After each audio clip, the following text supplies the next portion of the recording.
Hey there, movie fans! Welcome to the whole of February 2023.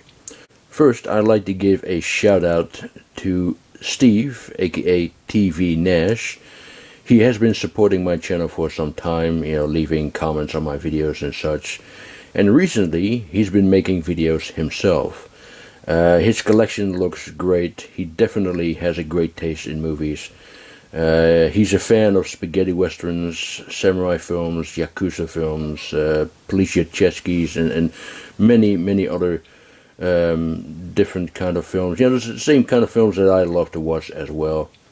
So please support him and subscribe to his channel, TV Nash. Bid him a warm welcome to our YouTube movie collecting community. And he's a very nice guy. So go check him out. TV Nash, the link of his channel is below in the description. Okay, the first two items I'd like to show you are items that I bought from a pawn shop, and they were €1 each. Cannot go wrong with that. And the first thing is the CD soundtrack of Once Upon a Time in the West by Ennio Morricone. This is the Dutch edition, which also has a Dutch name, Het gebeurde in het Westen, which means it happened in the West. It doesn't have the same ring to it as Once Upon a Time in the West, does it? I already have another different edition of the CD soundtrack, but for €1, could not let this go. And this is the other one that I got for €1. This is the 2-disc DVD edition of The Banquet with Gigi Zhang and Daniel Wu. Haven't seen this film yet, but it looks pretty good.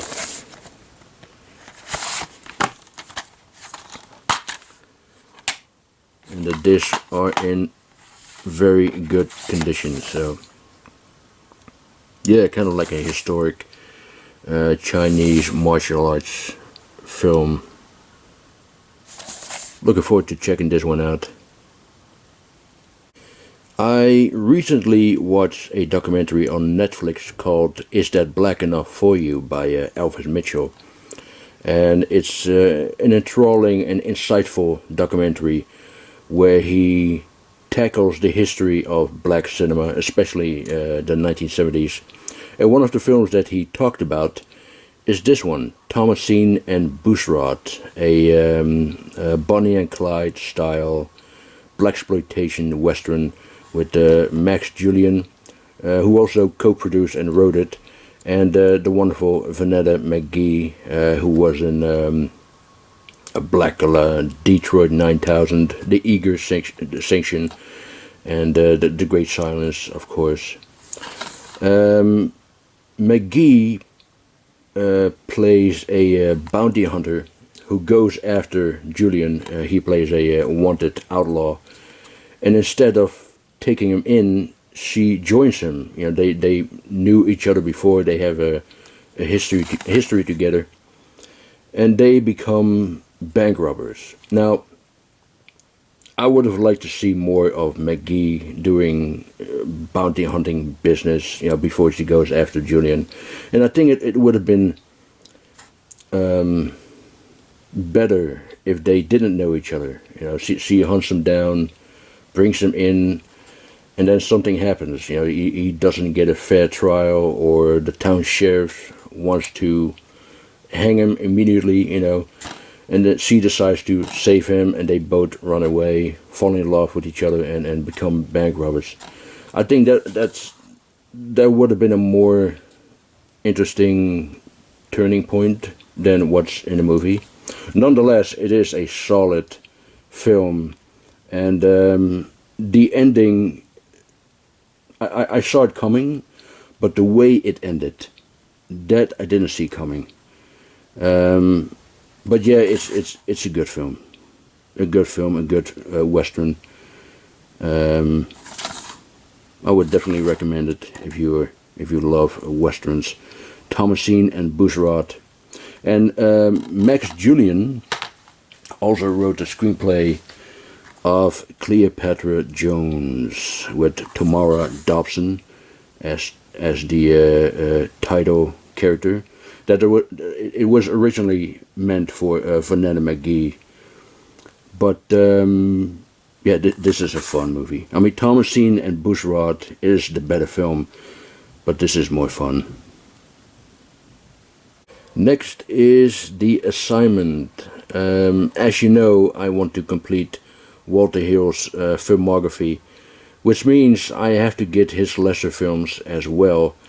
But this one is lesser than less. In fact, it's the worst Walter Hill movie I have ever seen. It's bad. It's really, really bad. It's so bad that I refuse to believe that Walter Hill is responsible for it. There's no way that the man who gave us The Warriors, 48 Hours, Hard Times, The Driver, etc., gave us this piece of shite. Absolutely no way. I do have to say that the premise is decent, and it's a little similar to another Walter Hill movie, Johnny Handsome. It's about a hitman who's being double-crossed, knocked unconscious, and when he wakes up, he has become a woman. And there's this surgeon played by Sigourney Weaver who has a personal grudge against the hitman, and out of revenge, instead of killing him, she gave him a sex change. Now that is an original angle to a revenge movie, isn't it? That's something you don't see much. So the premise is decent. It's just that the execution is so poorly done. Perhaps if Hill had a bigger budget, he might have made a better movie, you know. But yeah, it's bad. It's bad. It's boring. It's laughable.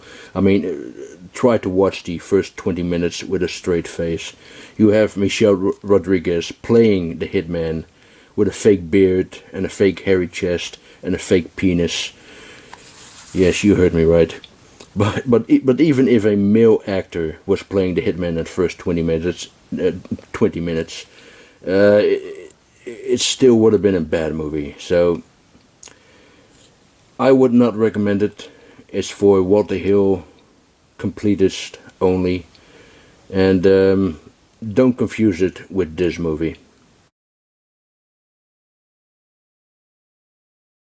I picked up this beautiful edition, Remember the Night, with Barbara Stanwyck and Fred McMurray. This is their first collaboration. I believe they did 3 movies in total, if I'm not mistaken. The most popular one is of course Double Indemnity, Billy Wilder's noir masterpiece.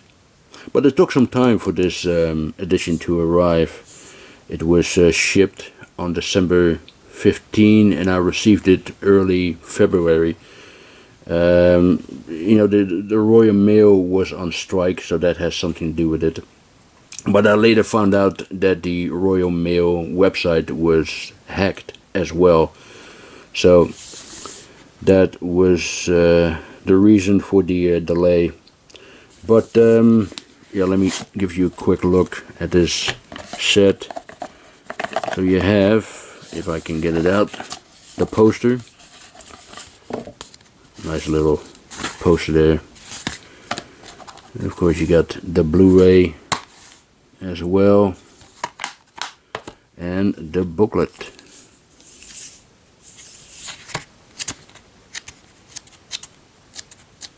Yeah, very nice, very nice. And I also got this one from Indicator, the big Gundown, Lee Van Cleef, Thomas Millian, Sergio Solima, first spaghetti western.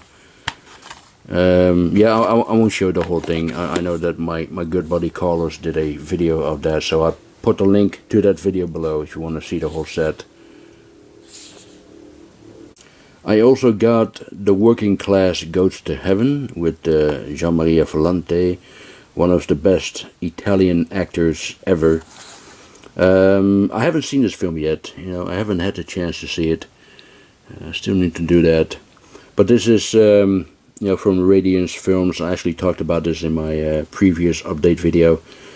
It's a new British label, and I decided to pick this one up as well.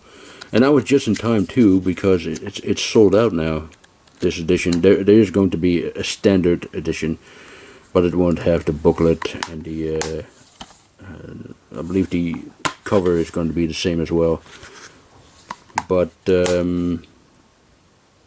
yeah, sorry if I cannot tell you more about this film, but it's definitely look forward to checking it out. And I'm afraid I haven't seen any of these films either. But this is the Gothic Fantastico box set from Arrow Video. 4 Italian Tales of Terror. I had my eye on this one, but I was waiting for a price drop. And recently, Arrow was doing a sale, and I got it for half the price. Well, almost half the price. So let me show you what it has. Of course, you have the booklet here. Nice thick booklet. There's Volante again, by the way. There he is. Gian-Maria Volante. Yes, it contains 4, atmospheric Italian horror films. There's a little poster, double-sided poster. There's a Franco Nero right there. So you have La Vendetta di Lady Morgan, the Lady Morgan's revenge or vengeance.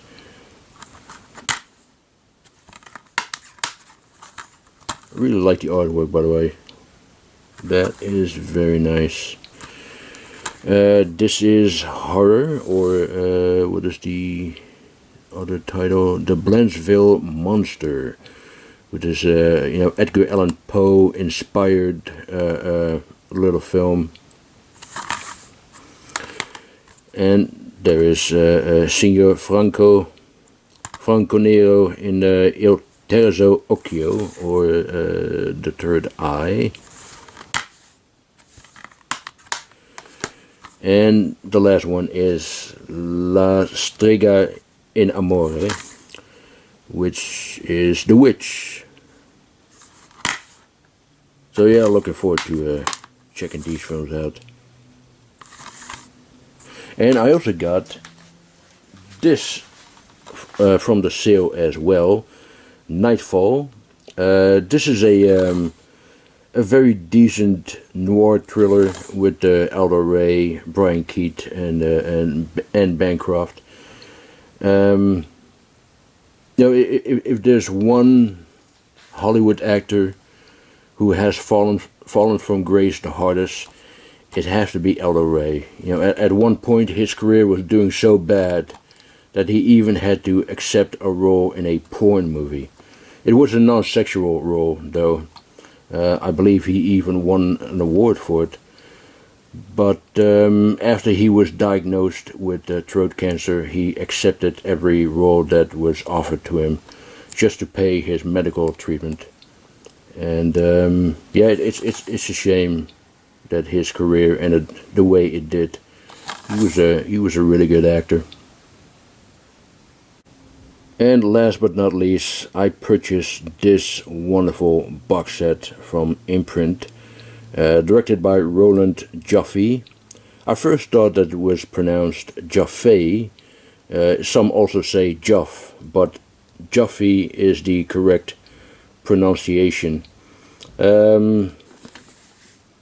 Anyway, this set contains his first 4 films, which are also his best films. The ones that he made after them are well, let's say less interesting.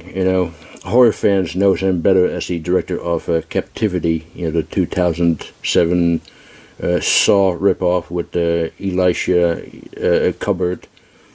But yeah, let me show you what's inside. So here is oh yeah, you got the little J card there. Here is The Killing Fields, magnificent film about the Cambodian Civil War and a friendship between an American reporter played by Sam Waterston and a local reporter played by Dr.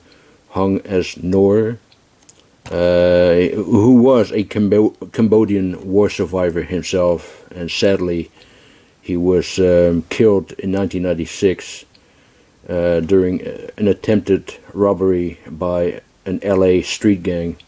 There's a bonus disc on here, with a documentary about him. But yeah, it's an impressive piece of cinema with a terrific cast. Also with John Malkovich, Greg T. Nelson, and his name is not on it, but Julian Sands is also in it. And you probably heard about it. Julian Sands went hiking mid-January somewhere in the San Bernardino mountains, and he disappeared ever since. He still hasn't been found yet. So that's that's very tragic. But yeah, The Killing Fields, wonderful film. The next one is The Mission. Robert De Niro, Jeremy Irons, Liam Neeson. This is a stunning film with an ending that leaves you numb. Written by Robert Bolt, who also is the screenwriter of Lawrence of Arabia, Dr. Zhivago, A Man for All Seasons, and it has one of the most beautiful scores by Ennio Morricone. It's it's a remarkable achievement in filmmaking. The Mission. Fat Man and Little Boy. These are the names of the nuclear bombs that were dropped on Nagasaki and Hiroshima, respectively. The film is about the Manhattan Project, with Paul Newman as General Leslie Grove, who was in charge of the project, and Dwight Schultz, Murdoch from the A-Team as J. Robert Oppenheimer, the legendary physicist and destroyer of worlds, as he famously called himself.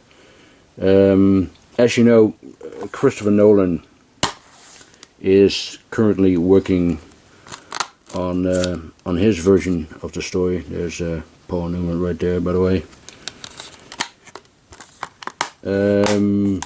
Nolan's film is simply called Oppenheimer, and I'm very, very much looking forward to. I'm sure we're all looking forward to it. And the last one is City of Joy, with Patrick Swayze as a doctor who goes to India to find spiritual enlightenment after his patient died on the operating table. I haven't seen this film since I was a teenager, but I remember that it was a wonderful film. It's based on a book, and I believe Oliver Stone wanted to adapt it for the screen at one point. But this also contains a bonus disc, Prisoners of Our Own History, the first 4 films by Roland Joffe. Yeah, but what a beautiful set. Absolutely beautiful set from Imprint, with 4 great films. Yeah, very nice. Let's put this in there. And look at this artwork from The Mission. That is some beautiful artwork there. Yep, Very nice. And that is it for the whole of February. I hope you enjoyed it. Thank you very much for watching, and I'll talk to you next time. Bye.